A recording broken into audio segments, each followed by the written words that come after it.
সকলকে জয় যিশু প্রভু ধন্যবাদ করি। আসুন আজকের বাক্য আরম্ভ করি। মার্ক লিখিত সুসমাচার তার 13 অধ্যায়, জেরুসালেমের বিনাশ ও যিশুর পুনরাগমন বিষয়ক শিক্ষা। পরে ধর্মধাম হইতে বাহিরে যাইবার সময় তাহার শিষ্যগণের মধ্যে একজন তাহাকে কহিলেন, হে গুরু, দেখুন কেমন পাথর ও কেমন গাঁথনি। যিশু তাহাকে কহিলেন, তুমি কি এই সকল বড় বড় গাঁথনি দেখিতেছ? ইহার একখানি পাথর আর একখানি পাথরের ওপরে থাকিবে না, সকলই ভূমিসাৎ হইবে। পরে তিনি জৈতুন পর্বতে ধর্মধামের সম্মুখে বসিলে পিতর, যাকব, যোহন ও আন্দ্রিয় বিরলে তাহাকে জিজ্ঞাসা করিলেন, আমাদিগকে বলুন দেখি, এই সকল ঘটনা কখন হইবে? আর এই সমস্তের সিদ্ধি নিকটবর্তী হইবার চিহ্নই বাকি। যিশু তাহাদিগকে বলিতে লাগিলেন, দেখিও, কেউ যেন তোমাদিগকে না ভুলায়।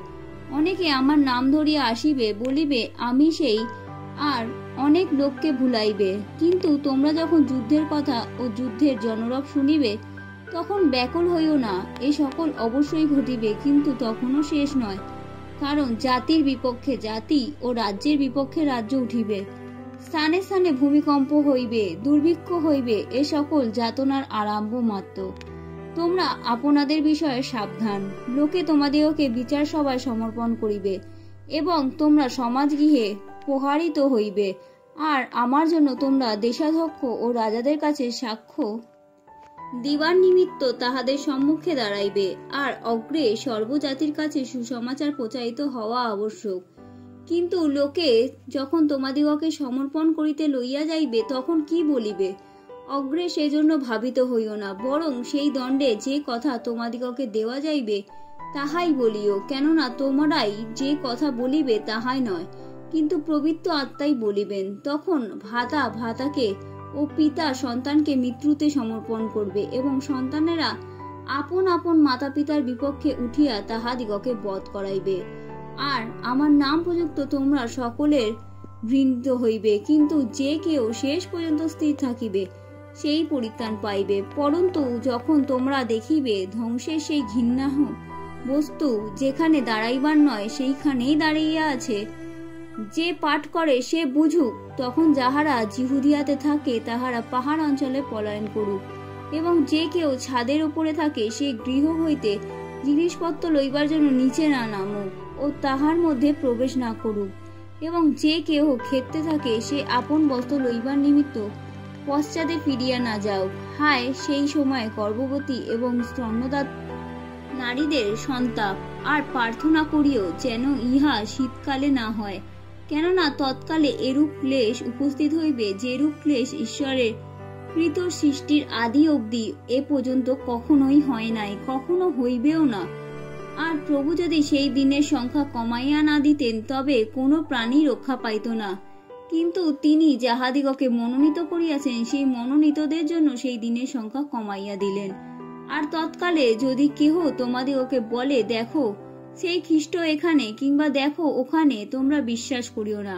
কেননা ভ্রান্ত খ্রিস্টেরা ও ভ্রান্ত ভাববাদীরা উঠিবে, এবং নানা চিহ্ন ও অদ্ভুত লক্ষণ দেখাইবে, যেন যদি হইতে পারে তবে মনোনীত দিগকে ভুলায়।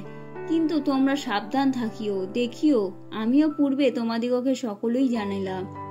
আর সেই সময়ে সেই ক্লেশের পরে সূর্য অন্ধকার হইবে, চন্দ্র জ্যোৎস্না দিবে না, আকাশ হইতে তারাগণের পতন হইবে, ও আকাশ মণ্ডলের পরাক্রম সকল বিচলিত হইবে। আর তখন লোকেরা দেখিবে মনুষ্যপুত্র মহাপরাক্রম ও প্রতাপের সহিত মেঘযোগে আসিতেছেন।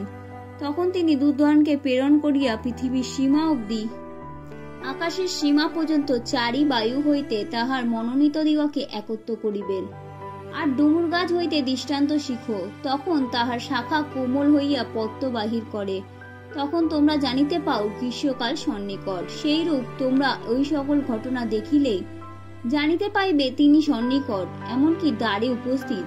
আমি তোমাদিগকে সত্য কইতেছি, যে পর্যন্ত এই সমস্ত সিদ্ধ না হইবে, সে পর্যন্ত এই কালের লোকেদের লোভ হইবে না। আকাশের ও পৃথিবীর লোভ হইবে, কিন্তু আমার বাক্যের লোভ কখনোই হইবে না। কিন্তু সেই দিনের বা সেই দণ্ডের তত্ত্ব কেউই জানে না, স্বর্গস্থ দূতগণও জানে না, পুত্রও জানে না, কেবল পিতা জানেন। সাবধান, তোমরা জাগিয়া থাকিও ও প্রার্থনা করিও, কেননা সেই সময় কবে হইবে তাহা জানো না। কোনো ব্যক্তি যেন আপন বাটি ছাড়িয়া বিদেশে গিয়া প্রবেশ করিতেছেন, আর তিনি আপন দাসদিগকে ক্ষমতা দিয়াছেন, প্রত্যেকের কার্য নিরূপণ করিয়া দিয়াছেন এবং দাড়িকে জাগিয়া থাকিতে আদেশ করিয়া দিয়েছেন।